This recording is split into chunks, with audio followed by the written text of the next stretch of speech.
Mesdames et messieurs, bonjour. Donc, je suis Laure Politis, la nouvelle directrice de la bibliothèque et des archives de l'Alliance israélite universelle.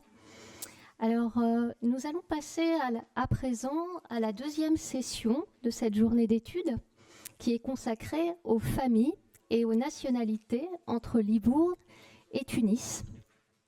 Cette séance nous invite à changer d'échelle et à entrer dans l'histoire concrète des hommes, des femmes et des familles qui ont fait vivre les liens entre les deux rives de la Méditerranée.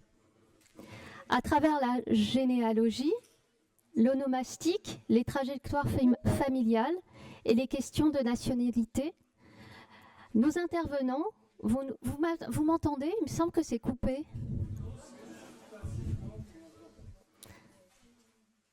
Donc, nos intervenants vont vous permettre de mieux comprendre la singularité de la communauté Grana, ses origines, ses réseaux et les formes d'appartenance qui se sont construites entre Livourne, Tunis et plus particulièrement et plus largement les espaces méditerranéens.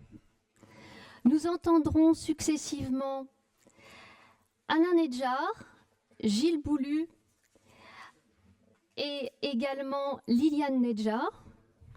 Et ensuite, je donnerai la parole à Alexander Beider, Jessica Maya Maglin, qui interviendra à distance depuis les États-Unis. Alors, pour ouvrir cette session, j'ai le plaisir de donner la parole à Alain Nedjar, Gilles Boulu et Liliane Nedjar. Alain Nedjar est président du Cercle de généalogie juive et Liliane Nedjar et Gilles Boulu en sont membres également. Leurs travaux ont donné naissance à 3 volumes. Ce sont les registres des Ketubot de la nation juive de Livourne. Ces 3 volumes constituent 1200 pages et aujourd'hui, c'est une référence incontournable pour tous ceux qui s'intéressent aux familles issus de la nation juive de Libourne. Donc ils ont réalisé un travail exceptionnel de dépouillement et de décryptage de 6800 ketubot et qui sont conservés dans un registre de la communauté libournaise du XVIIe au XIXe siècle. Donc cette entreprise permet aujourd'hui de reconstituer les trajectoires familiales des descendants des juifs portugais qui ont transité par Livourne, mais pas seulement, il me semble, les Portugais, mais aussi des juifs ashkénazes, mais nous le dirons. Et leur intervention porte sur la généalogie des juifs livournais au XIXe siècle, donc je leur donne la parole. Au nom du Cercle de généalogie juive, je tiens à remercier chaleureusement Madame Serrao, qui est directrice de l'Alliance israélite universelle, Madame Politis, directrice de la bibliothèque des archives de l'Alliance israélite universelle, et bien sûr notre cher ami Claude Nataf, président de la Société d'histoire des Juifs de Tunisie. Je les remercie de nous avoir invités à cette riche et passionnante journée d'études dans ce haut lieu de la mémoire et du patrimoine juif. Nous avons le plaisir de vous présenter aujourd'hui un nouvel ouvrage, publié par les éditions du Cercle de généalogie juive, consacré à l'histoire et au parcours singulier des Juifs tunisiens d'origine livournaise à travers les siècles, qui se sont notamment établis en Tunisie. Cet ouvrage, fruit de plusieurs années de travail mené par Gilles Boulu, Liliane Nedjar et moi-même, a eu le privilège d'être préfacé par Madame Sonia Felous, dont l'ampleur et la qualité de ses travaux font d'elle une figure majeure de la préservation et de la transmission de la mémoire de notre communauté. Nous lui exprimons notre profonde gratitude. Slide 2. 10 ans après la parution de notre livre sur la communauté juive portugaise de Tunis, dite livournaise ou Grana, les registres matrimoniaux, nous présentons aujourd'hui un nouvel ouvrage dans la continuité de nos travaux précédents, mais qui se distingue par une ambition bien plus vaste. La communauté juive portugaise de Tunis s'est constituée à partir de juifs italo-ibériques venus d'Italie, et plus particulièrement de Livourne, qui s'établirent dans la régence de Tunis dès le XVIIe siècle afin d'y développer leurs activités commerciales. Une grande partie de ces familles descendaient de marins portugais, contraints de quitter la péninsule ibérique pour échapper à l'Inquisition. C'est de cet héritage historique que procède l'appellation de communauté portugaise. Toute cette population était plus communément désignée sous le nom de communauté livournaise ou grana, en raison des liens étroits qu'elle entretenait avec le grand port toscan de Livourne. Tunis occupe une position géographique particulièrement remarquable. La ville se situe presque exactement sur le même méridien que Livourne, comme vous pouvez le voir sur cette carte. Les deux cités présentent en effet une longitude très proche, 10 degrés 3 est pour Livourne et 10 degrés 18 est pour Tunis, ce qui les place dans un alignement méridien parfait. C'est ce que nous avons découvert finalement en examinant les cartes, mais en ce qui nous concerne et en ce qui me concerne, je n'avais jamais fait attention à cela. La nation juive livournaise de Tunis ne s'intégra pas à la communauté juive autochtone, dite tunisienne ou Touansa. Elle se constitua officiellement en 1710 sous le nom de Kaal Kadosh des Portugais Estones, autrement dit Sainte Communauté Portugaise, institution qui perdurera jusqu'en 1944. Avec le temps et l'intégration progressive de juifs d'origines diverses, cette communauté acquit un caractère de plus en plus cosmopolite.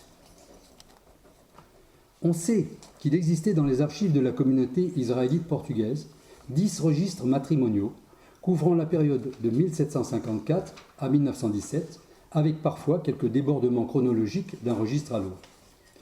3 d'entre eux, que vous pouvez voir en bleu sur ce graphique, les registres numéro 2, numéro 4 et numéro 5, qui couvrent les périodes de 1788 à 1824 et de 1843 à 1873, contenaient 1261 enregistrements de Ketubot et ont été publiés, ces registres, en 1989 et en 2000 par Robert Attal et Joseph Avivi, chercheurs à l'Institut Ben-Zvi de Jérusalem.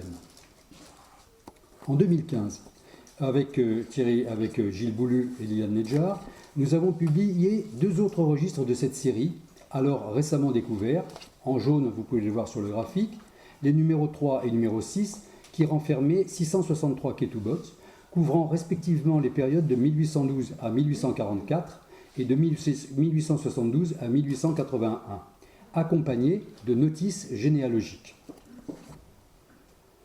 Les registres numéro 1, numéro 7, 8, 9 et 10 n'ont malheureusement pas été retrouvés. Mais nous ne désespérons pas de les voir ressurgir un jour. Si certains d'entre vous ont des pistes, bien sûr, nous sommes preneurs. La découverte, c'est la 7, c'est bon.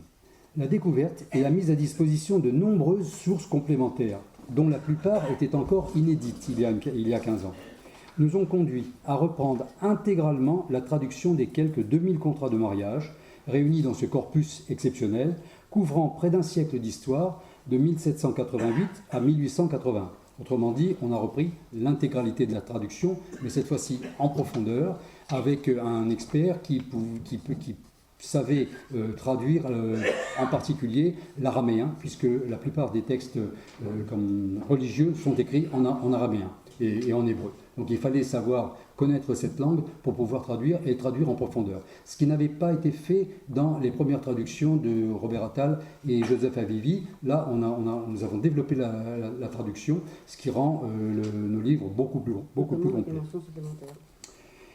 La découverte et la mise à disposition de nombreuses sources complémentaires, dont la plupart étaient inédites il y a une quinzaine d'années, nous a fait donc reprendre la traduction de ces 2000 contrats de mariage. Ces documents constituent une source de premier ordre pour l'étude des familles juives livournaises établies à Tunis, tant sur le plan généalogique que sociologique. Cette nouvelle traduction, donc des Pikas Shel Ketubot, c'est-à-dire des registres de Ketubot, ou carnet de notes de Ketubot, selon la traduction, comme on peut le lire au dos de l'une des reliures d'origine, rehaussée ici d'un élégant marquage à la feuille d'or, a été enrichie afin d'offrir une présentation plus complète et plus exhaustive. Elle nous a permis d'apporter de nombreuses précisions concernant les épouses et leurs pères, leurs titres, les qualificatifs, les mentions du décès ou encore le nom des ascendants, ainsi que diverses annotations postérieures au mariage. Nous y avons ajouté, pour la quasi-totalité des unions, des notices biographiques et généalogiques consacrées aux familles des conjoints. Ce travail, qui représente une partie essentielle de ce nouvel ouvrage, offre la possibilité de reconstituer, le cas échéant, leur propre généalogie familiale. Notre étude s'inscrit ainsi bien au-delà des seules limites chronologiques des registres matrimoniaux. Bien que les ketubot transcrites dans ces registres en constituent le socle, les multiples sources exploitées nous ont permis d'étendre l'analyse sur près de 3 siècles d'archives, en amont comme en aval, pour la période allant du XVIIe siècle au XXe siècle. Il sera possible désormais d'établir des généalogies remontant jusqu'au XVIIe siècle, notamment grâce aux ouvrages Registre de Ketubot de la Nation juive de Livourne que nous avions publié en 2020, mais aussi grâce aux innombrables archives du Centre des archives diplomatiques de Nantes, et notamment celle de la chancellerie du Consulat de France à Tunis de 1852 à 1833, qui mentionne des milliers de marchands et de négociants juifs tunisiens. Gilles, je te passe la parole. Tu vas pouvoir parler. Alors, je vais commenter quelques diapos, puis je repasserai la parole à Alain Nedjar pour terminer après. Suivante. Voilà, alors, sur la diapo à gauche, vous avez la vue de la salle de lecture des archives diplomatiques de Nantes, donc le fameux CADN. Nous allons très souvent avec le groupe Tunisie du Cercle de généalogie juive. Le groupe Tunisie, dont font partie également Dominique Bessis-Lévy et Thierry Samama, ici présent.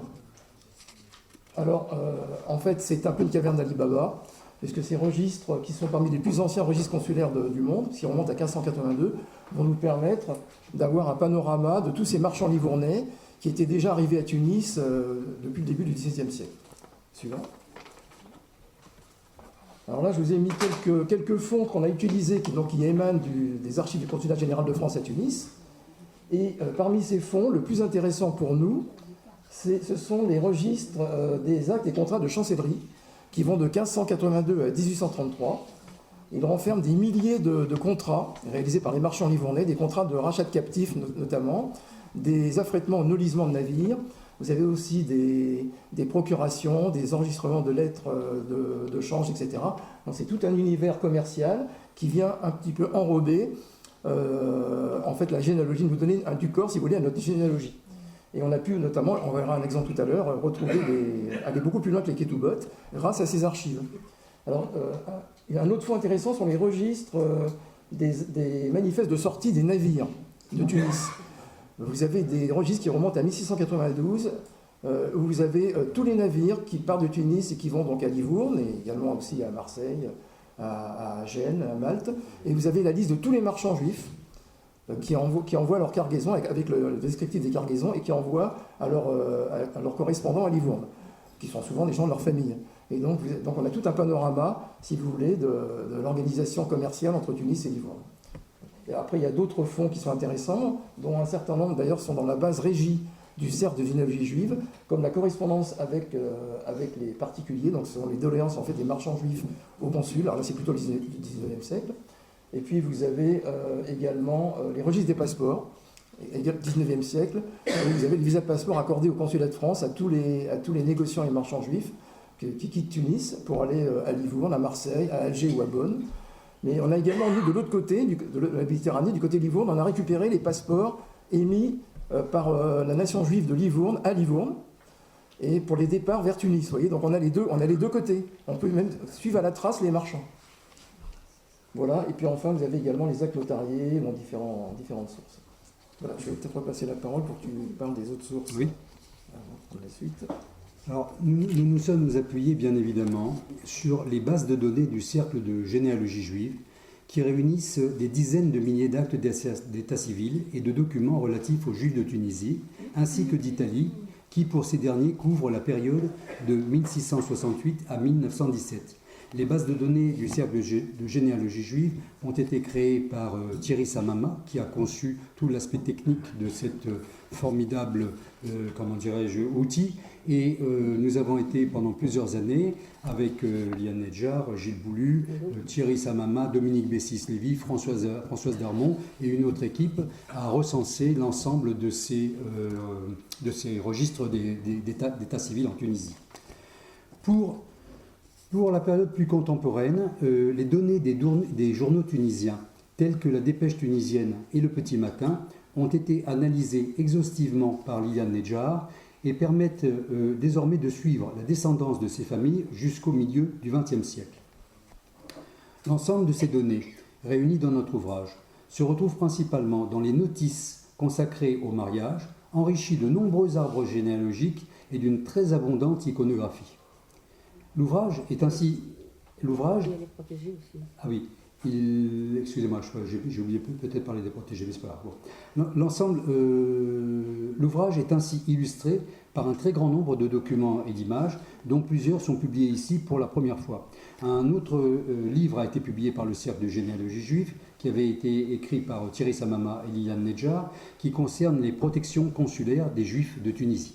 C'est un ouvrage très très important qui est bien sûr disponible au Cercle de généalogie juive sous forme de PDF et je vous le conseille vivement si vous devez travailler sur la généalogie plus contemporaine des Juifs tunisiens.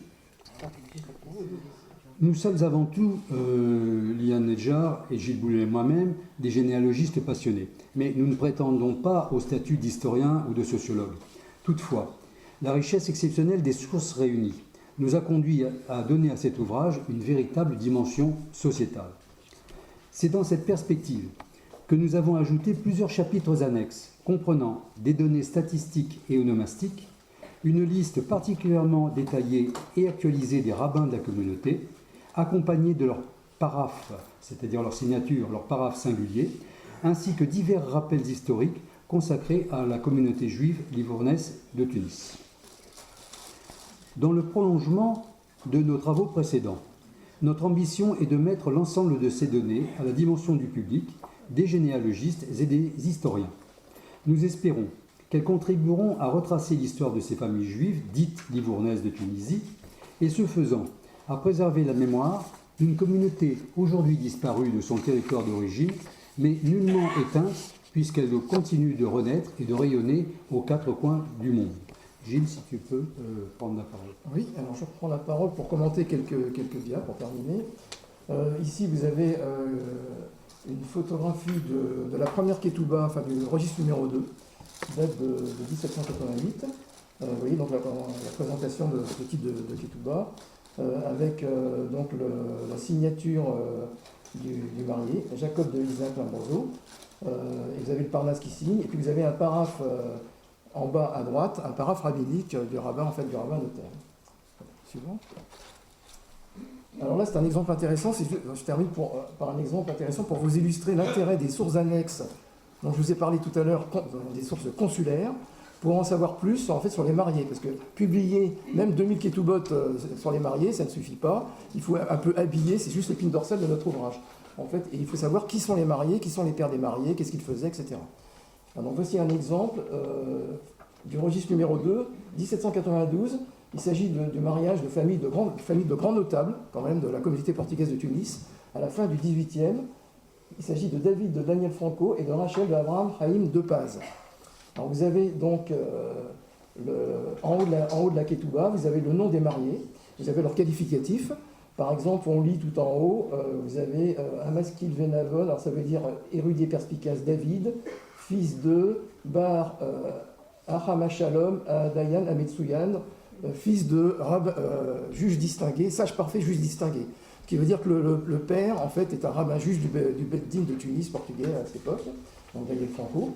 Et puis la troisième ligne, vous avez pour la mariée, vous avez Rachel, Bat Ayashouv, donc c'est l'important, fille de l'important Abraham Haïm de Paz. Voilà. La signature, vous voyez en bas, donc du marié, David, qui signe un peu à l'italienne, David dit Daniel, et non pas deux, mais qui met quand même novio en espagnol, fiancé. Vous voyez, donc c'est un mélange Voilà. Bon, entre eux, ils parlaient espagnol, je veux dire, dans la famille. La langue vernaculaire, c'est l'espagnol à cette époque-là, pour les Livournais. Après, ce sera l'italien au siècle suivant. Voilà. Et puis, vous avez en bas la signature des rabbins. Vous avez notamment Mordechai Darmon, qui est le chancelier de la nation juive livournaise de Tunis, qui signe très souvent. Et puis, un des rabbins du Beit Din, Abraham Bocara. Voilà, suivante. Alors, qui sont les mariés et qui sont les pères des mariés? C'est là que les registres consulaires vont nous apporter énormément d'enseignements. Par exemple, le père donc le grand rabbin Daniel Franco, en fait, est également un marchand international. Ce qui n'est pas du tout une surprise, puisque les premiers grands rabbins, d'ailleurs, de la communauté portugaise, Itzhak Lambroso, Mordechai Baruch Carvalho, etc., on a des dizaines de contrats commerciaux. Voilà. Donc, c'était classique.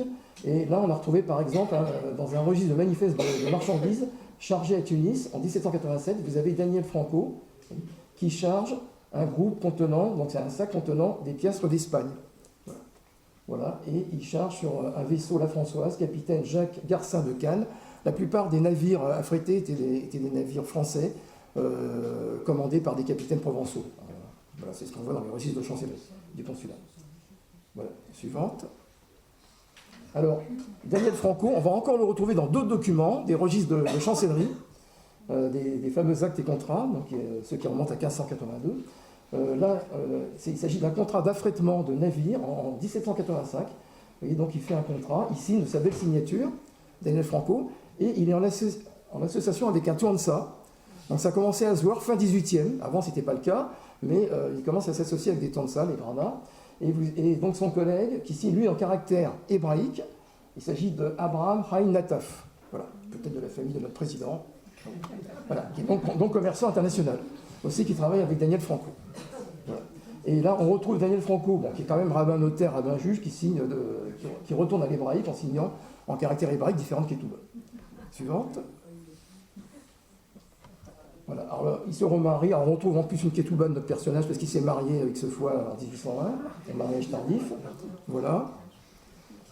Voilà. Alors le fils, donc le marié de tout à l'heure, le fils c'est David de Daniel Franco. Lui aussi, on le repère dans différents documents. Il y a tellement de documents, des milliers de documents aux archives consulaires. Donc là, c'est registre des actes de chancellerie. Il fait enregistrer une lettre commerciale de Livourne, qui vient de Livourne, et lui, il est à Tunis en 1812. Voilà, on a la même signature, donc on peut bien comparer que c'est le même personnage, parce qu'il y a beaucoup d'homonymes. C'est ça qui est la complexité de la généalogie des Juifs de Tunisie, c'est les Livournais, c'est les homonymes. Mais là, on se base beaucoup sur les signatures. Donc là, il n'y a pas de problème, c'est bien lui. Voilà. Voilà. Et alors, du côté de la mariée, alors c'est très très intéressant, du côté de la mariée, c'est encore beaucoup plus intéressant, plus important. Le père était Abraham de Josua de Paz. Alors, qui c'est Abraham de Josua de Paz? C'est un des principaux courtiers de la place de Tunis pendant la période révolutionnaire. Il était courtier du bey, de Hamouda Pacha. Et son collègue était un marchand encore plus important, était un Tuansa, donc vous voyez, ils étaient associés. C'était Eliaou Attal, très grand commerçant, Eliaou Attal, d'ailleurs, qui est l'ancêtre direct de notre ancien Premier ministre, Gabriel Attal. J'avais écrit un article dans la revue qu'on avait envoyé au Premier ministre à l'époque pour lui montrer la généalogie, etc. Voilà. Alors, Attal et De Paz vont avoir des gros problèmes avec la France, avec le gouvernement français du Directoire, qui est très mauvais payeur, parce qu'en fait, il ravitaillait l'armée française en céréales, et puis le gouvernement ne payait pas. Il y avait une division de navires ancrés à la Goulette en 1795.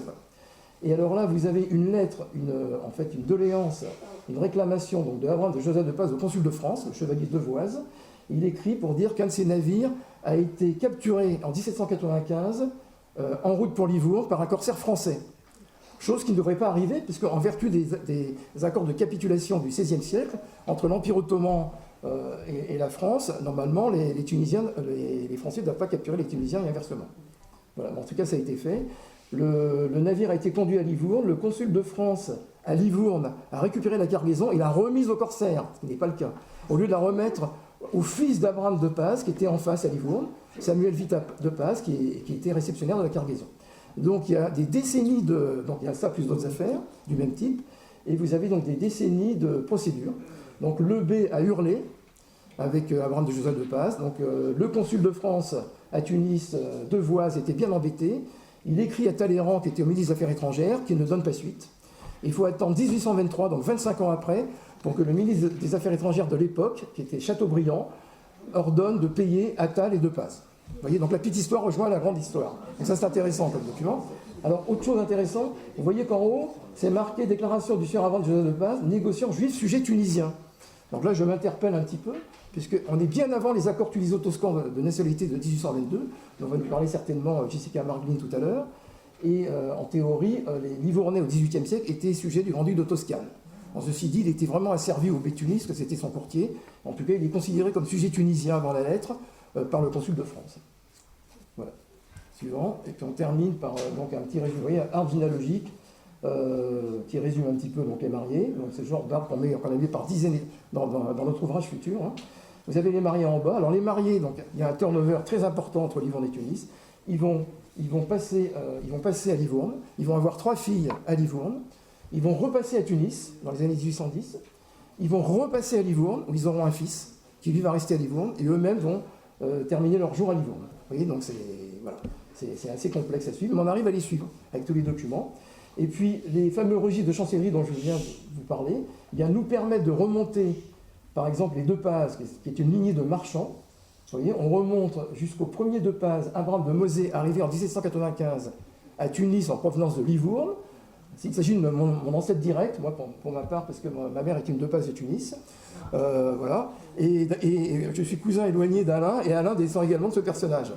D'ailleurs, voilà, bon, on est tous cousins de toute façon pour les Livournais. Hein. Voilà. Et voilà. Donc, vous voyez, donc, intérêt énorme de ces registres consulaires qui nous permettent au niveau généalogique de faire la jonction, donc de trouver les chaînons manquants entre les Ketubot de Tunis, des Granats, on va dire, fin 18e, et les Ketubot de Livourne, qui remontent beaucoup plus haut. Voilà. Et d'ailleurs, nous avons trouvé à Livourne la Ketouba de notre ancêtre, en 1688, celle d'Abraham de Mosée de Paz, qui avait épousé Yael Alvarez. Voilà. Je vous remercie. Alors,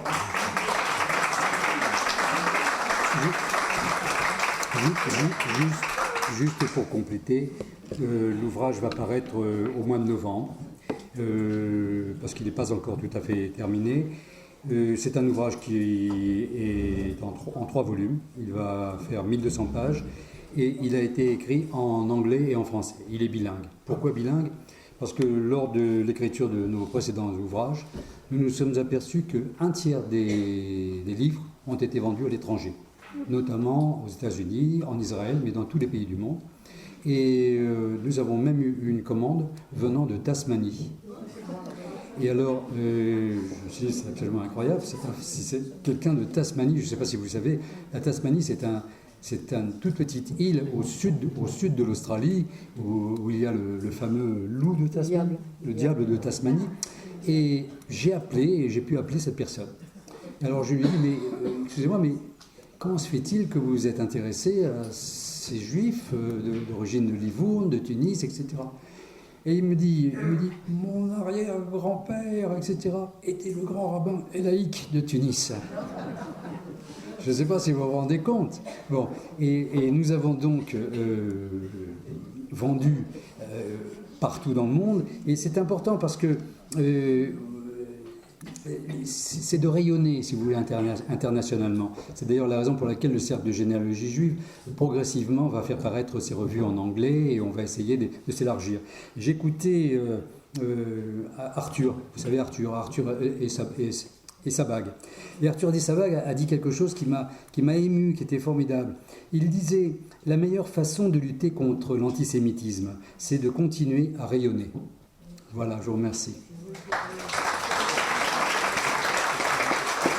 Alors, dans le prolongement de ce qui s'est dit maintenant par le Cercle de généalogie juive, nous allons écouter maintenant Alexandre Beider, qui est docteur en mathématiques et aussi informaticien, et il est spécialiste de l'onomastique, et en particulier, il a consacré ses recherches aux noms et aux prénoms juifs, à leur transformation et aux migrations qu'ils révèlent.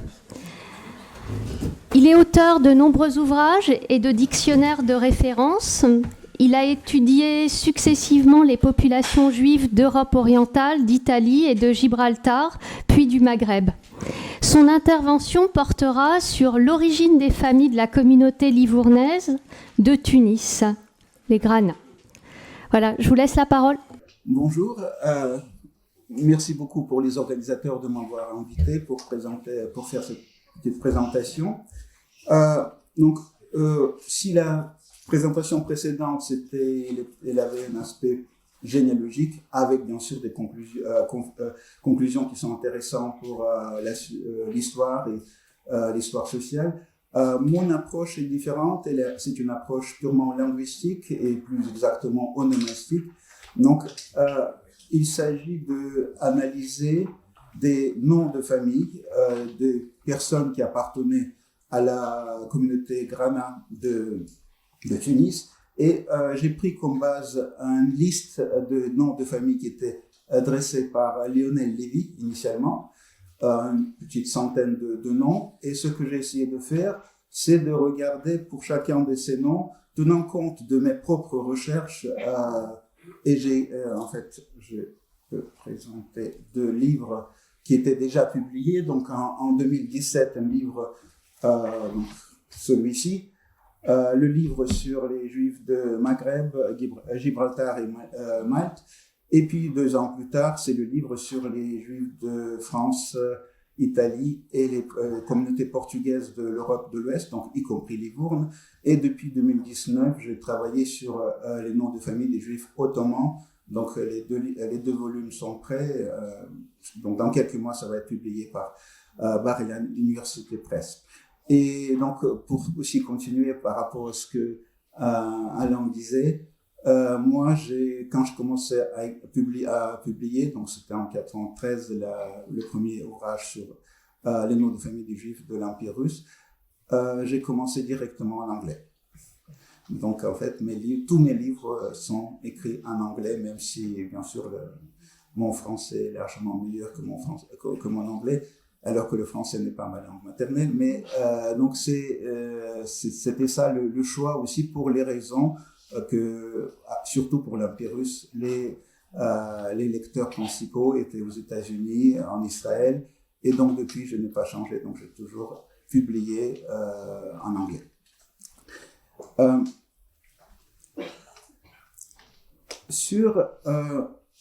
Par rapport à cet ensemble des noms, donc je vais donner des exemples par rapport aux différents groupes de noms. Et donc, encore une fois, je dis que c'est identification de quelle région l'ancêtre vient, c'est basé sur mes propres analyses par rapport aux 3 ouvrages, donc Empire ottoman, Maghreb et Italie, plus communauté portugaise. Et comme c'est une analyse basée exclusivement sur les noms de famille, c'est un peu comme une recherche génétique sur la chromosome Y. Parce qu'en fait, je ne parle que d'une seule lignée, donc celle qui a donné le nom de famille, donc c'est que la partie paternelle. Si on considère que les noms, dans la grande majorité des cas, passent quand même par la lignée paternelle. Et donc, c'est pour ça que on ne peut pas dire que si une famille porte un nom, disons, italien, on ne peut pas dire que la famille est italienne. Non, c'est juste le nom révèle que les ancêtres, donc le premier porteur était un juif italien. Voilà, donc il faut faire attention à ça. Donc, je ne parle pas des origines de famille, je parle d'une seule lignée, celle qui a donné le nom de famille. Donc, première partie, donc le groupe le plus important, c'est les Juifs séfarades, bien sûr, et ils constituent leur nom constitue à peu près une moitié des noms de la communauté livornaise à Tunis. Dans ce groupe, on peut distinguer 2 sous-groupes. Donc, le premier, c'est les Juifs dits portugais, dont on a beaucoup parlé aujourd'hui déjà. Donc, quelle est leur caractéristique? Donc, on peut dire, c'est les mêmes qu'on peut appeler ex-marans ou ex-nouveaux-chrétiens ou les nouveaux Juifs, si vous voulez. Donc, c'est des Juifs qui ont passé par des générations de catholiques avant de revenir vers la religion de leurs ancêtres dans les pays où le judaïsme était toléré. Donc ça, c'est partie de séparate très particulière, mais extrêmement importante, bien sûr, pour la ville de Livourne et ensuite pour la communauté livournaise de Tunis.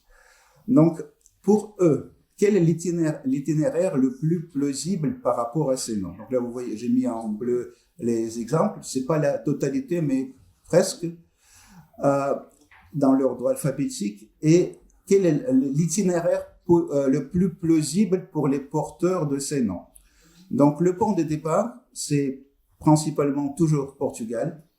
Alors pourquoi Portugal et pas Espagne? C'est que c'est surtout en Portugal, en 1497, que les Juifs étaient convertis de force en masse. Et parmi ces Juifs qui étaient à ce moment-là en Portugal, la grande majorité étaient des Juifs qui étaient expulsés 100 ans plus tôt de l'Espagne.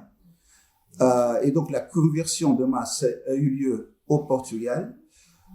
Et ensuite, c'est le Portugal, soit directement, soit en passant par l'Espagne, parce que pendant 60 ans, Portugal faisait partie de l'Espagne. Et donc à cette époque-là, les descendants de ces nouveaux chrétiens se sont répandus en Espagne. Et une partie, surtout les marchands, s'est installée à un certain moment à Anvers, qui appartenait à l'Espagne, donc en Flandre. Et donc jusque-là, c'était des familles catholiques, ou au moins à la surface. Et après, donc une partie est arrivée à Pise ou à Livourne, ou d'abord à Pise et tout de suite après à Livourne. Et donc c'est là où ils sont devenus juifs au bout de 5-6 générations de catholiques. Et puis ensuite, de cet endroit-là, donc ils sont partis tout de suite ou plus tard, quelques générations plus tard, à Tunis. Donc il ne faut pas être étonné que dans cette liste, et ça c'est la liste, parmi toutes les listes que je vais présenter, c'est la liste la plus grande. Ce sont des noms qui ne sont pas juifs, en fait. Ce sont des noms catholiques. Ce sont des noms que les ancêtres de ces personnes ont reçus au moment de leur conversion au catholicisme. Donc il y a bien sûr des nombreux porteurs portugais ou espagnols, catholiques. Il n'y a aucun de ces noms n'est spécifiquement juif. Et au moment quand il était converti, le plus souvent, d'après ce qu'on sait, mais il n'y a pas de, on n'a pas de statistiques pour faire une extrapolation et dire que c'est vraiment la grande majorité, mais d'après ce qu'on sait, il paraît que ce sont souvent des noms des parents chrétiens. Donc ceux qui étaient les parents au moment de, souvent des nobles d'ailleurs, qui ont donné les noms. Et donc les juifs qui, avec les catholiques descendants des juifs qui arrivent à Livourne et qui deviennent ouvertement juifs, souvent ils gardent le nom qui était utilisé dans cette famille depuis des générations, et ce sont des noms typiquement portugais, donc il n'y a rien de juif dans ces noms. Mais à partir du moment où les gens reconvertissent, on peut dire, au bout de quelques générations au judaïsme, à partir de ce moment-là, on commence à avoir des porteurs juifs de ces noms. Avant, il n'y avait pas de porteurs, c'était que des familles catholiques. Deuxième groupe, exactement le même itinéraire, mais éventuellement avec un passage par Amsterdam, Hambourg ou Venise. Alors, quelle est la différence entre ces noms et les précédents? C'est que ici, ce ne sont plus des noms des juifs, et ce ne sont plus des noms des catholiques. Ce sont des noms typiquement juifs. Et en fait, il s'agit de restaurer les noms qui étaient utilisés par les ancêtres avant la conversion au catholicisme. Alors, pourquoi ce groupe est plus petit et pourquoi c'est souvent avec un passage par Hambourg et Venise?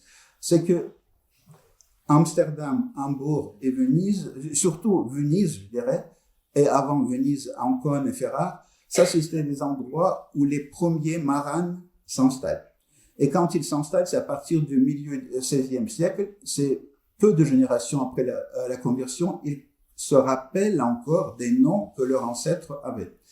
Et donc c'est pour ça que ceux qui sont installés, d'abord Ferrare, Ancône, ensuite à Venise, souvent en provenance de Ferrare et Ancône, ou directement, ils se rappelaient encore de quels étaient les noms de leurs ancêtres juifs. Quelques générations plus tard, cette connaissance était oubliée, et c'est pour ça que la majorité ne pouvait pas restaurer le nom, puisqu'ils ne savaient plus quel était le nom qui était utilisé par les ancêtres avant la conversion. Donc, vous voyez, dans cette liste, ce qu'on sait du point de vue documenté, c'est que les Lombroso, ils viennent de Venise.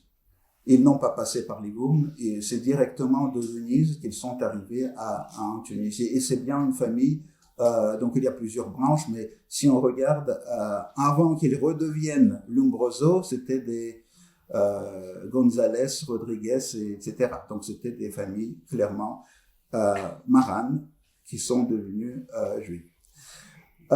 D'autres noms, vous voyez dans cette liste, bien sûr, ce sont des noms soit d'origine hébraïque, soit arabe. Voilà. Donc, c'est une autre approche, c'était de prendre des nouveaux noms, mais qui sonnaient typiquement juifs. Donc, comme Cohen et Lévi, c'était quand même vu par le rabbinat pour que les gens ne puissent pas prendre ceux qui n'étaient pas les descendants des Kohanim. Donc, il y a beaucoup d'Israël qui apparaissent. Donc, c'est ceux qui n'étaient pas ni Kohanim, ni Lévi'im. Quelques noms comme Baruch ou Salom sont apparus aussi dans ces mêmes communautés ex-Maran. Et puis, combinaison des noms, donc Baruch Carvalho, donc le nom catholique Carvalho précédé par le nouveau nom, Delara, le nom catholique précédé par Cohen. Donc ça, ce sont des noms, encore une fois, typiquement ex-Maran, avec les combinaisons des deux.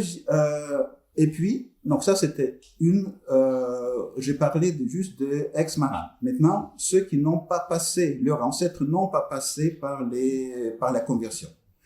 Donc, descendants des expulsés ibériques, expulsés, qui n'ont pas changé de religion et ont toujours resté juifs.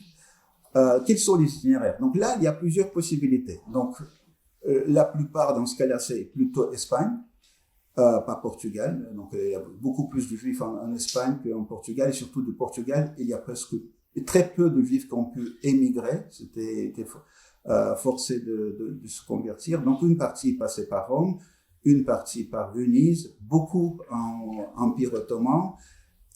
Et puis ensuite, ils pouvaient soit directement de ces villes venir de Tunis ou passer par l'intermédiaire de Livourne. Vous voyez, donc encore une fois, quelque chose qui est documenté. C'est une famille de Venise qui s'appelle Alcalay, qui est venue directement en Tunis sans passer par Livourne. Alors que de l'Empire ottoman, on sait, encore une fois, ça s'est documenté du point de vue généalogique, que Arditi, Katarios ou Uziel, ils sont arrivés de l'Empire ottoman. C'était des familles dont les ancêtres étaient expulsés d'Espagne, et donc ils sont arrivés à Tunis. Pour d'autres, on ne sait pas, Korkos, ça pourrait être, il y avait une grande famille à Rome, mais pas forcément, parce qu'il y avait des branches ailleurs aussi. Maintenant, donc là, j'ai fini avec la partie séfarade. Maintenant, la partie italienne.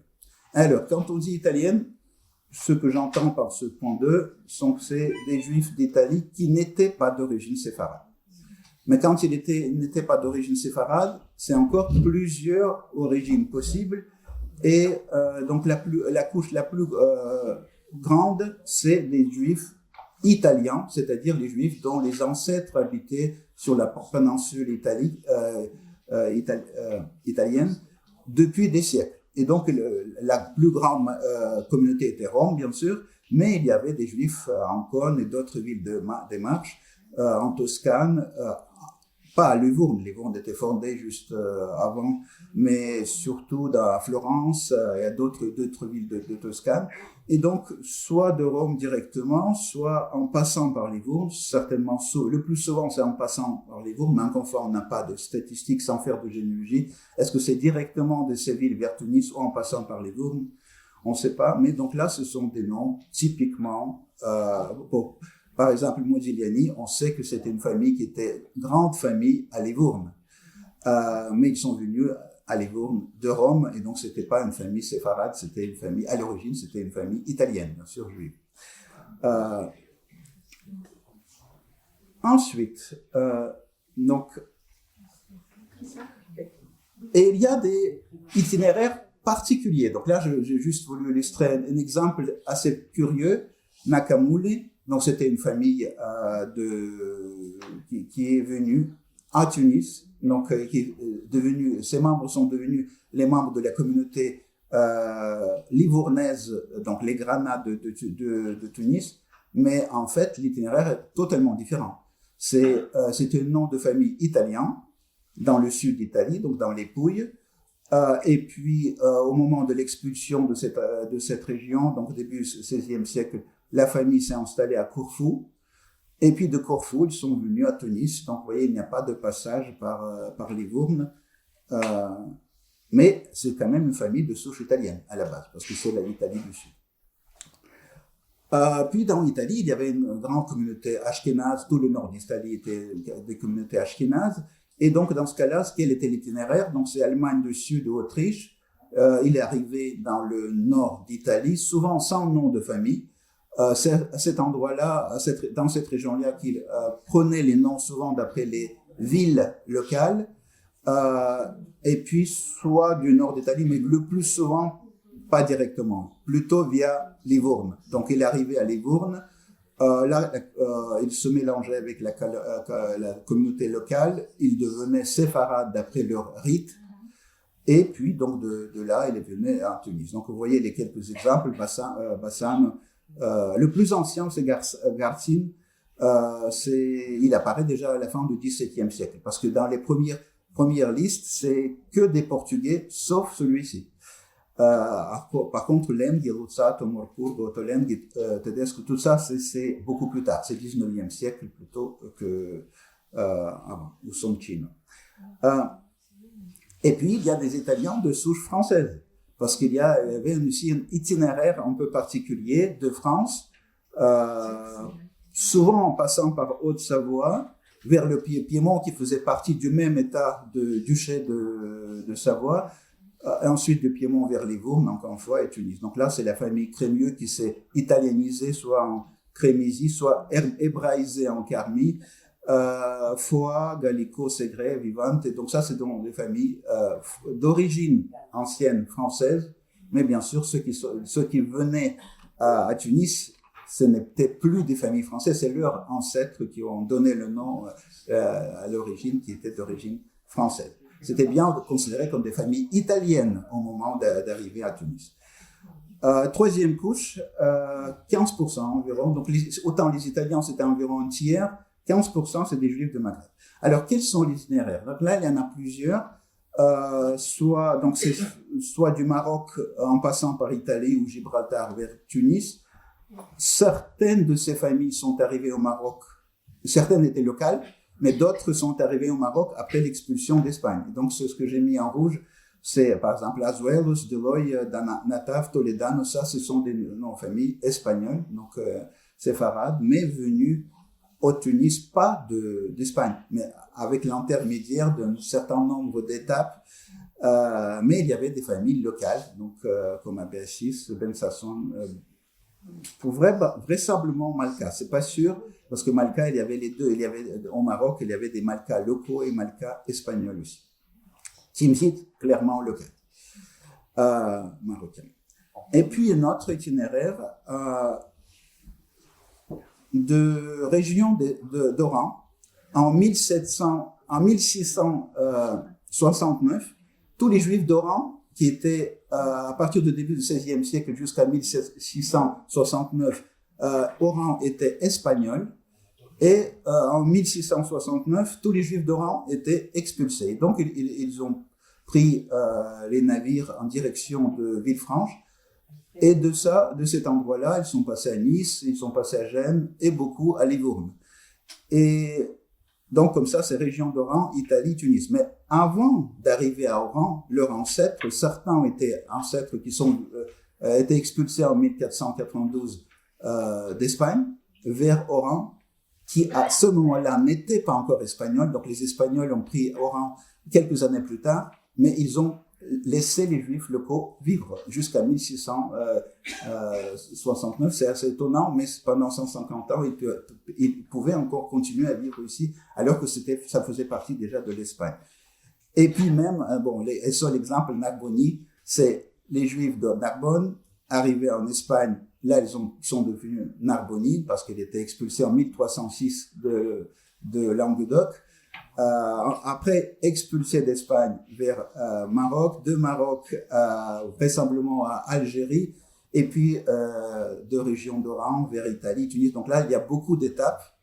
Ce n'est pas une famille française qui est arrivée en Tunis. Il y a eu beaucoup d'étapes entre l'arrivée des Narbonni, entre la France et le Tunis. Mais d'autres familles que j'ai mis en rouge, ça c'est des noms typiquement séfarades, donc d'Espagne. Cancino, ça on le sait même, c'est une famille d'Andalousie, expulsée en 1492.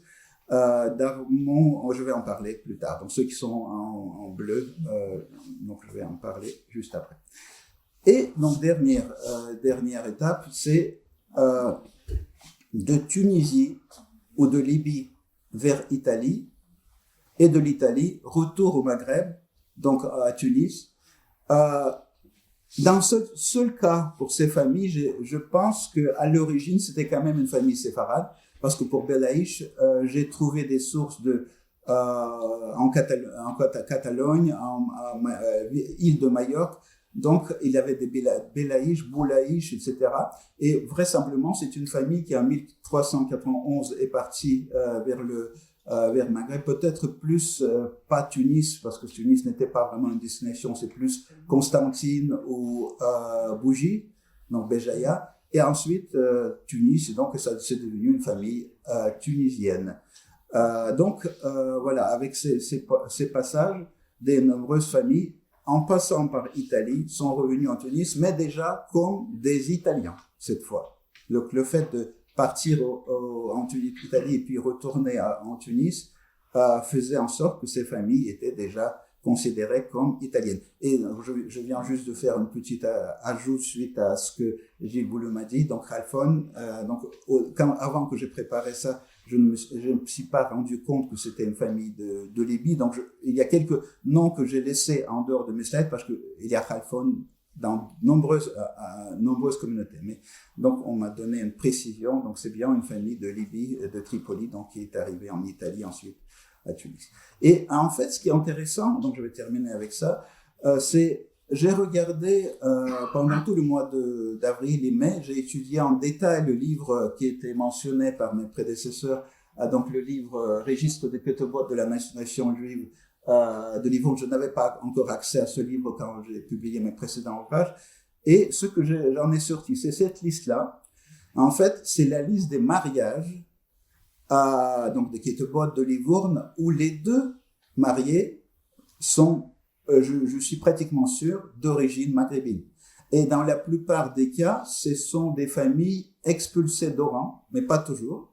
Mais regardez, donc ça commence en 1671, donc c'est 2 ans après l'expulsion.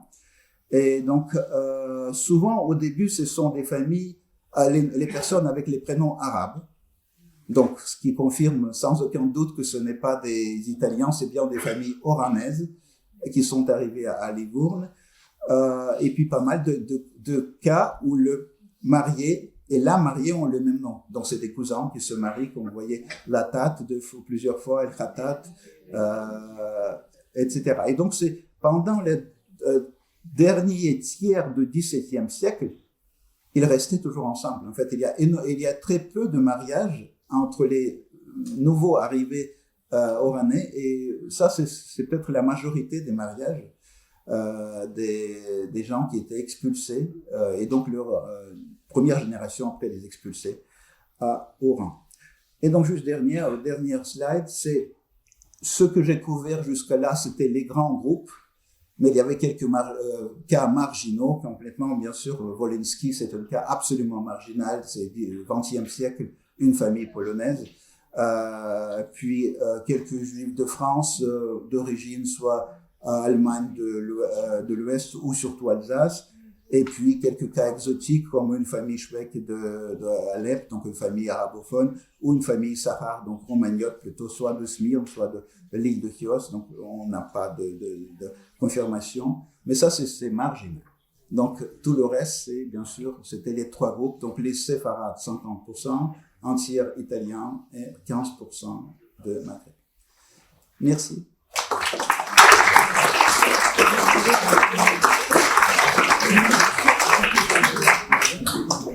Merci beaucoup David, c'est très intéressant.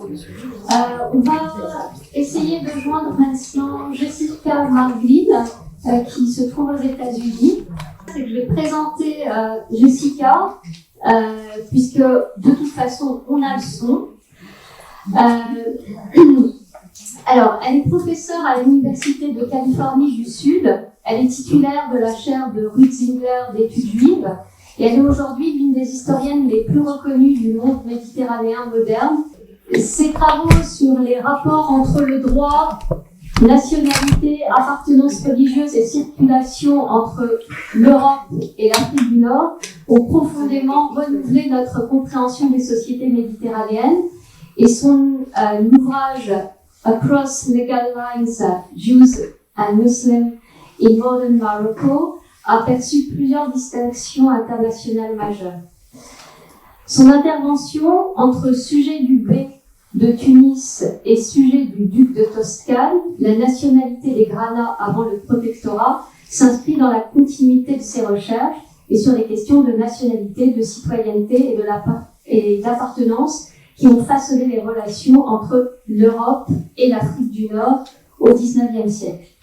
Jessica, nous sommes très heureux de vous accueillir parmi nous et vous avez la parole. Voilà. Merci beaucoup à tous. Merci beaucoup à Madame la présidente de cette session et merci surtout aux organisateurs. Je suis désolée de ne pas pouvoir être parmi vous en présentiel et surtout d'avoir raté les interventions précédentes parce que ce sont des recherches qui nous sont très auxquelles je tiens beaucoup et j'espère dans un autre jour pouvoir venir en personne à Paris. Et je dois signaler, excusez-moi, j'ai pas envoyé cette information, mais en fait, dans un mois, je serai plus à l'Université de Californie du Sud. Je commence un nouveau poste à Harvard University. Donc, si vous me cherchez, ne cherchez pas USC parce que je serai plus dès le 1er juillet.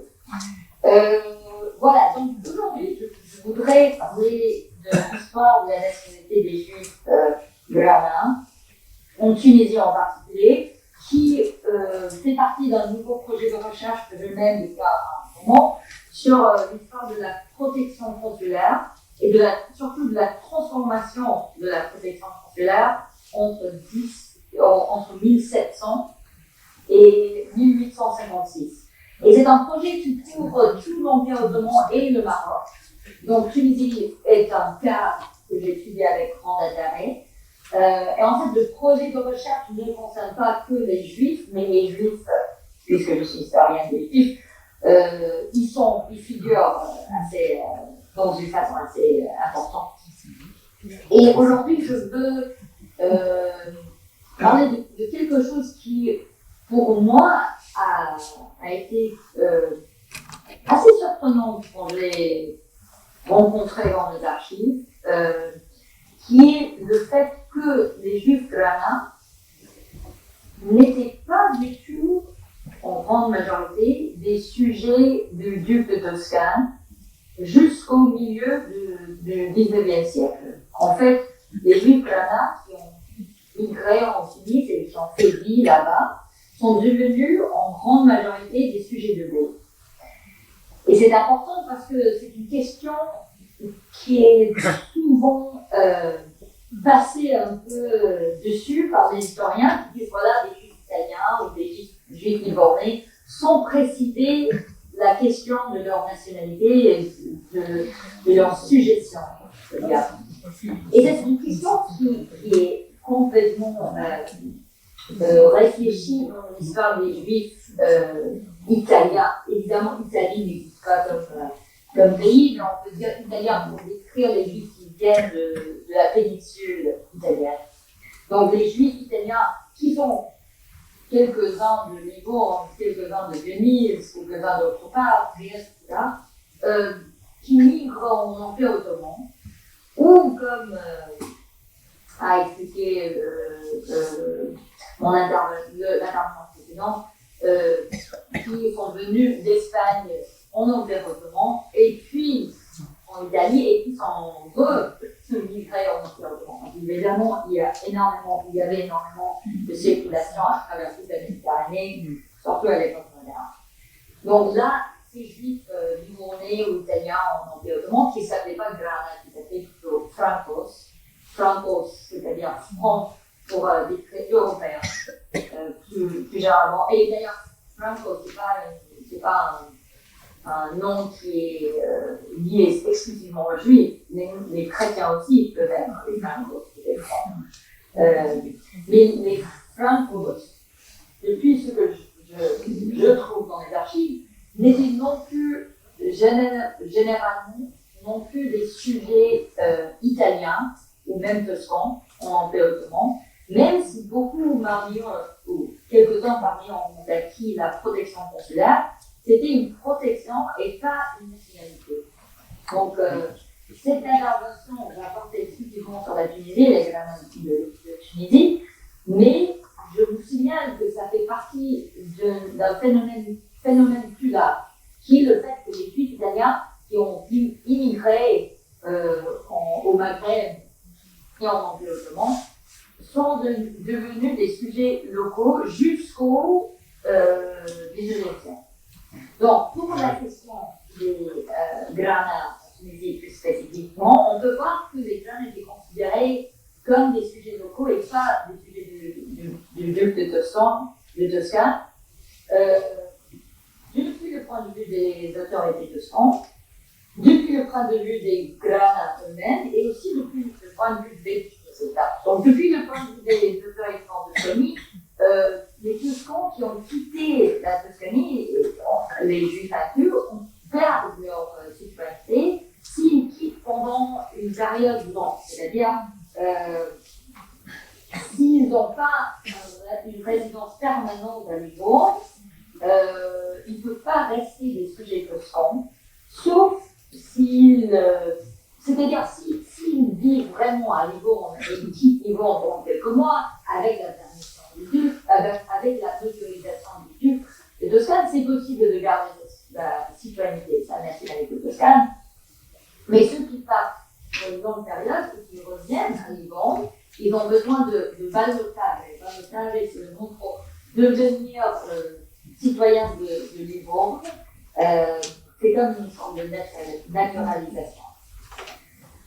De la perspective des Juifs Grana en Tunisie eux-mêmes, c'est très clair, depuis les conventions qu'ils ont signées avec les Français pour séparer les deux communautés au milieu du XVIIIe siècle, surtout celui de 1741, que les Grana payaient le jizya. Le jizya, c'est le taxe payé par les sujets ennemis de tout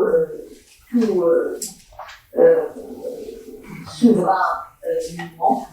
Et bon, c'est un sujet plus large, mais très brièvement, payer le jizya, ça signalait être sujet local en Empire ottoman et au Maghreb, et c'est l'équivalent, c'était une sorte de signe de sa suggestion de payer le jizya, et donc la convention entre Grana et Grana, c'est que les Grana disent, voilà, nous on va payer un tiers de la jizya, ou une portion, je ne me souviens pas si c'est un tiers, il faut vérifier ça.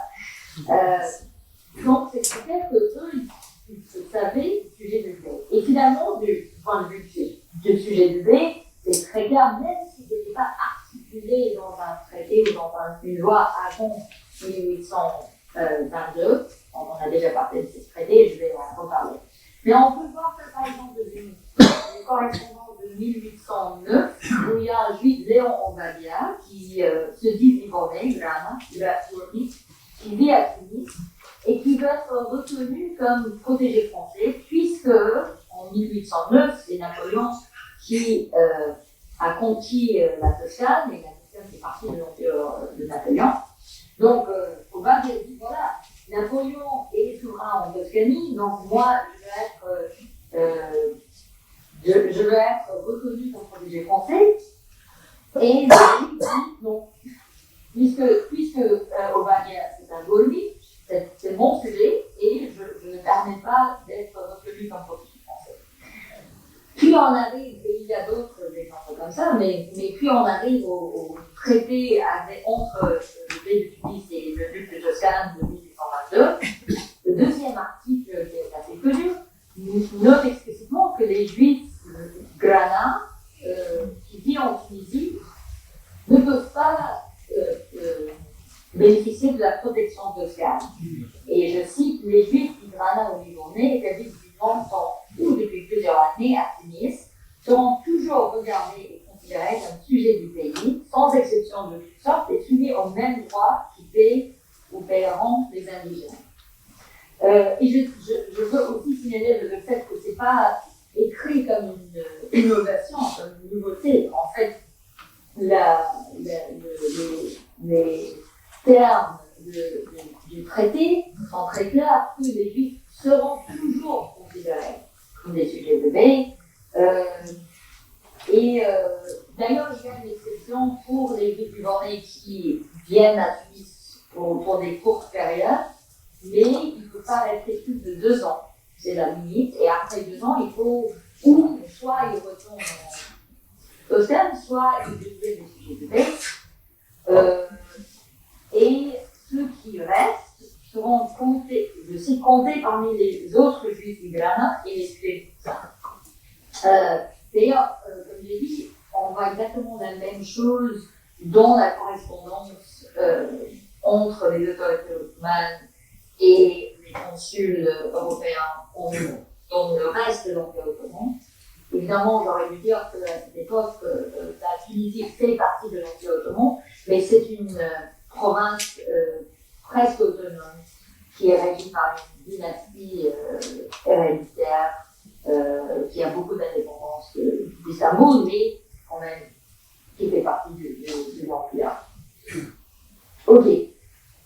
On voit une transformation de cette situation qui commence déjà vers 1815, parce que 1815 est la fin des guerres napoléoniennes et il y a une sorte de nouveau équilibre de pouvoir entre l'Europe et l'Empire ottoman et les pouvoirs vaincus, et c'est surtout lié à la fin du corsaire. Donc pour l'Empire ottoman, il y a une sorte de crise presque permanente qui a déjà commencé, on peut dire, au fin du XVIIIe siècle avec les guerres avec la Russie, que l'Empire ottoman perd en succession. Mais au début du XIXe siècle, il y a la guerre de l'indépendance de la Grèce, qui commence en 1821, et surtout pour le Maghreb, il y a l'occupation française de l'Algérie qui commence, bien sûr, en 1830. Et dans ce nouveau équilibre, les pouvoirs, les puissances européennes sont très prêts à utiliser la force ou au moins de menacer d'utiliser la force pour convaincre les autorités locaux d'être d'accord avec eux sur des questions d'interprétation des traités ou des statuts, etc. On peut voir donc c'est intéressant parce qu'en fait, le traité entre la Toscane et le pays de Tunis, ça se produit en 22, mais c'est important à voir qu'à cette époque, les Toscans n'étaient pas encore tout à fait confirmés dans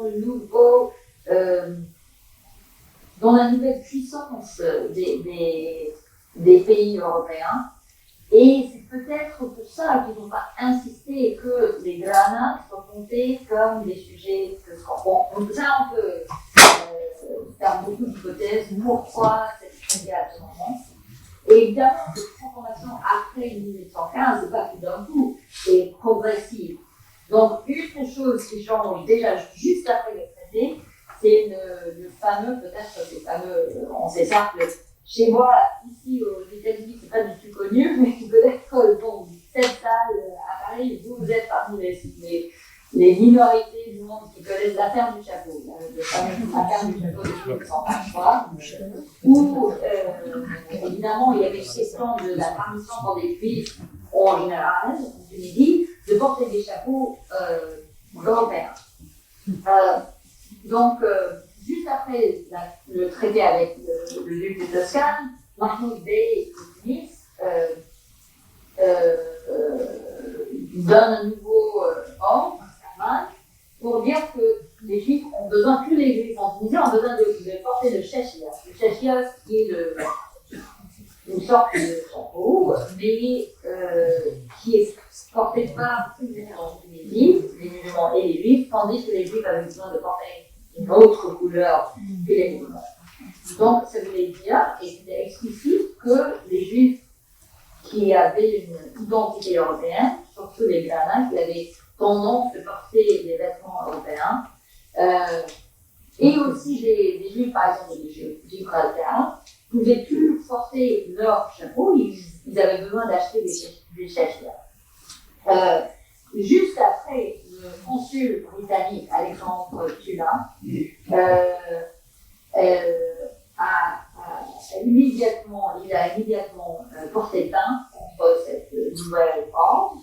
Il est allé au barreau pour discuter avec le bey pendant 2 heures, et pendant cette discussion, il a réussi tout de suite à convaincre le bey d'exempter les sujets britanniques de cet ordre. On ne sait pas trop, j'ai consulté le rapport consulaire de Tula, et il ne dit pas dans le détail, malheureusement il ne donne pas beaucoup de détails, mais on imagine que le bey avait en tête le fait que, comme il n'était pas d'accord avec les Britanniques, il risque une intervention militaire de leur part, parce qu'il y avait juste 7 ans auparavant, le Lord Exmouth a bombardé Alger dans une façon très très marquante pour toutes les puissances britanniques. Juste après cette victoire, on peut dire, de Turin, le consul Toscan est allé au bey pour dire voilà, si les sujets britanniques ont cette exemption, donc moi aussi je veux la même exemption pour les Juifs toscans.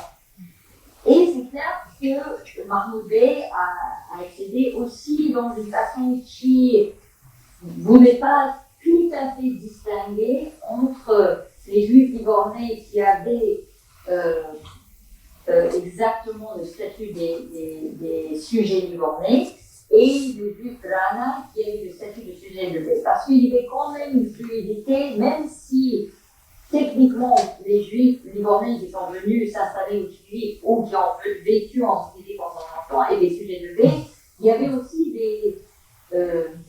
une sorte d'ambivalence concernant le sujet des Juifs individuels. Et je veux signaler aussi que l'importance de l'affaire du chapeau, c'est pas juste une question de style et d'être à la mode ou de se porter européen, parce que le fait de porter une tenue européenne, surtout en Tunisie, mais en fait plus en Empire ottoman, signalait aussi un statut juridique, parce que c'était surtout les étrangers et les protégés consulaires qui portaient des chapeaux. Et ça, surtout pour pas tellement de Tunis, mais pour d'autres parties de l'Empire, on a des explications très explicites dans la réflexion consulaire, décrivant que tel sujet du sultan, c'est-à-dire sujet ottoman, se donne l'idée en partant un chapeau pour essayer de montrer à tout le monde qu'il est sujet étranger, tandis qu'il n'en est pas. Il est en fait sujet de sultan, et les autorités ottomanes donnent des ordres à plusieurs reprises pour que tous les sujets de sultan portent leurs habits et ne portent pas les habits des gens frères. C'est une question pas seulement sartoriale, mais aussi juridique. Et ça aussi, on peut en parler beaucoup plus, mais pour être vite, je vais continuer. Donc, on passe de l'affaire du chapeau de 23 à la transformation très importante en 1846. Et c'est quand le bey de Tunis a ordonné un amendement, on peut le dire comme ça, même une sorte au traité de 1822, qui a été au début, qui était le résultat d'une arrestation d'un juif libanais qui s'appelait David Shalom. David Shalom était un gourmet né à Tunis, à un père libanais. De toute apparition, Shalom devait être un sujet du pays, puisqu'il était né à Tunis et il est clairement d'une famille qui a migré depuis longtemps. Il était accusé d'avoir acheté des articles volés à Tunisie et d'essayer de les vendre à Liban. Le B l'a arrêté pour ça et le consul toscan, Henri Nissen, est allé au B pour essayer de lui convaincre de laisser Shalom libre, puisque, d'après lui, Shalom avait toujours bénéficié de la protection toscane, il avait un passeport toscane. Et là, on voit que même après le traité de 22, il y avait énormément de cas où le B a décidé de ne pas voir le fait qu'il y avait des juifs libanais qui sont venus en Tunisie depuis longtemps, mais qui continuaient de bénéficier de la protection consulaire toscane. Et le fait qu'il a arrêté Shalom, c'est probablement parce qu'il pensait que Shalom était quelqu'un de trop dangereux et de trop problématique pour ne pas insister sur sa souveraineté. Et en ce moment, Nissen a vu une sorte d'occasion de convaincre le bey de sa pouvoir et il a réussi à renégocier le traité pour convaincre le bey de reconnaître les juifs libanais qui viennent en Tunisie comme des sujets européens comme les chrétiens. C'est-à-dire que les juifs qui viennent au Liban dans le futur puissent être comptés comme des sujets étrangers.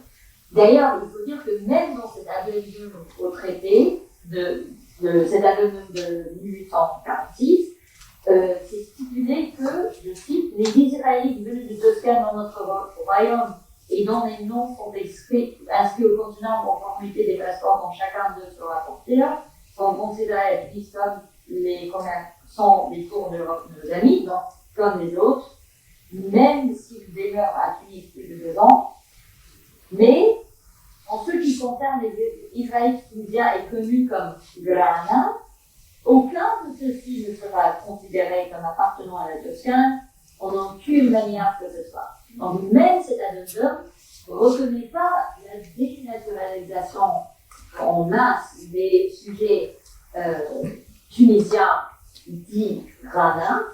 Ça permet aux futurs juifs libanais qui allaient venir en Tunisie de garder leur statut de toscan, de sujet toscan, mais techniquement, tous les juifs gradins en Tunisie restaient des sujets de l'autre. Donc, pourquoi est-ce qu'on arrive de ce sujet à la situation à la grille de protectorat et on a au moins 1000 et peut-être même 2000 sujets toscans, oui, même plus, on a énormément, on a des milliers de sujets toscans gradins.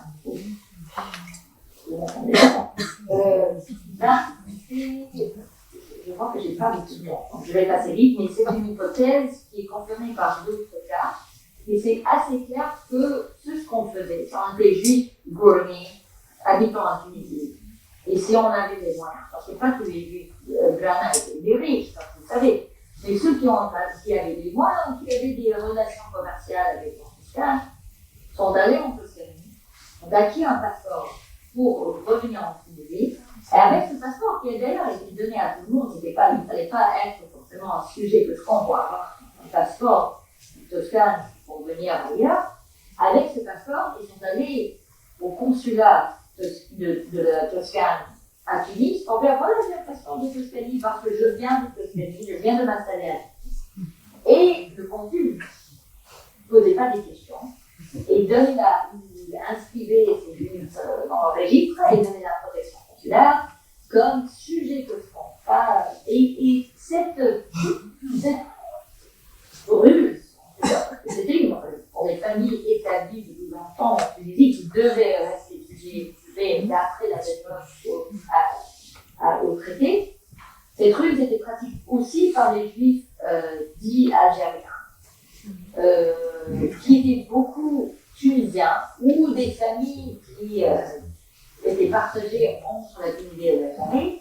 Ces juifs tunisiens qui voulaient être reconnus comme des Algériens sont allés à Bonn, ont acquis des passeports, sont revenus en Tunisie et sont allés au consul de France pour présenter leur passeport et dire voilà, je suis un Tunisien algérien. Généralement, le consul posait des questions et ils enregistraient dans les registres des juifs les Algériens, oui, qui étaient d'ailleurs séparés entre juifs algériens et musulmans algériens après. Ok. Il y a beaucoup de choses sur ce sujet qui me passionnent, mais je vais conclure juste pour dire que le fait de ne pas reconnaître la tunisiennité, le fait d'être tunisien des juifs a des conséquences importantes pour notre compréhension de l'histoire des juifs en Afrique du Nord. Parce que je crois qu'on a une sorte de tendance de figer les catégories d'Européens et du Maghrébin d'une manière qui ne s'est pas forcément figée pour les acteurs eux-mêmes. Même si, évidemment, les Juifs Grana en Tunisie restaient à part, avec leur propre communauté, avec leur clientèle, s'habiller différemment, tout ça c'est vrai. Mais en même temps, juridiquement, et je crois aussi d'une façon identitaire, ils étaient aussi des Tunisiens. Ils intégraient dans la communauté locale et la communauté de Grana, on peut la voir comme une communauté tunisienne et pas comme une sorte de satellite de la Toscanie. C'est peut-être une façon un peu provocative de parler, mais je veux quand même. Bon, on va voir dans la discussion ce que vous en pensez. Je vais m'arrêter là parce que je pense que j'ai déjà un peu trop parlé et je vous remercie beaucoup pour votre attention.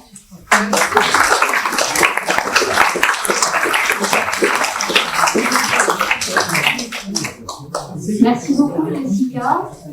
Je remercie pour le intervenant, mais je profite pour saluer Jessica. Je ne comprends pas c'est la notion de nationalité à l'époque. Est-ce qu'elle était une notion juridique? Parce que jusque-là, tout ce qu'on disait, que c'est tout le monde des sujets du base. Donc c'est sujet du base. Évidemment, pour ceux qui n'étaient pas, ça s'est posé pour les nouveaux-nés, mais la notion de nationalité, c'est un terme qui va s'appliquer plus vers la moitié du 19e siècle. Donc, cette notion de nationalité, si vous pouvez comment vous la définissez, comment vous l'avez envisagée. Voilà. Merci. Bonjour, j'ai plaisir de vous voir à ton distance. Oui, c'est une très bonne question et dans l'article que je prépare sur le sujet, je utilise un concept que j'ai développé dans mon livre sur Nissim Chamama qui s'appelle appartenance juridique, parce que justement tous les termes nationalité, suggestion, citoyenneté, ce sont des termes qui évoluent énormément au cours de la période. Et appartenance juridique, c'est un terme que j'utilise qui n'était pas utilisé à l'époque du tout, mais qui décrit tout le lien entre l'individu et l'État, qui peut être un lien de citoyenneté, c'est-à-dire avec les pouvoirs politiques, etc., qui peut être un lien beaucoup moins fort, même la protection consulaire, mais surtout la question d'être sujet. Je crois que, pour moi, je commence à être convaincue que être sujet d'un État à l'époque moderne a été traduit en nationalité dans le sens juridique du mot au XIXe siècle. Parce que nationalité, évidemment, ça veut dire beaucoup de choses. Ça veut dire une sorte d'affiliation ethnique et linguistique comme dans le nationalisme, mais dans le sens juridique du terme, j'aurais dû préciser. Dans le sens juridique du terme, nationalisme, c'est-à-dire juste ces liens entre individu et État. Donc, si on est, par exemple, un Algérien musulman en Algérie en 1880, on est un national français parce qu'on appartient à l'État français, même si on n'est pas, évidemment, citoyen. Bon, c'est la majorité. Un juif citoyen français est aussi un national, on peut avoir la citoyenneté et la nationalité. Donc, j'utilise la nationalité dans un sens anachronistique, dans le sens que personne au XVIIIe siècle ne parlait de nationalité dans ce sens, mais comme un terme que les juristes emploient, justement pour décrire ce lien entre l'individu et l'État. Je dis sujet parce que justement, c'est les termes dans lesquels on parlait au XVIIIe siècle, le tribaux, qui est le terme utilisé en anglais pour des sujets musulmans, ou un peu plus tard, ou Tabia en arabe, qui est plutôt sujet dans le sens qu'on comprend aujourd'hui, mais qui est d'ailleurs modifié surtout après la loi de de 1909, Tabia a traduit comme nationalité. C'est vrai que le vocabulaire c'est un problème. Et surtout dans l'intervention courte, c'est difficile d'être précis aussi compris par des gens pour cette chose. Voilà, merci pour la question et merci de préciser un peu.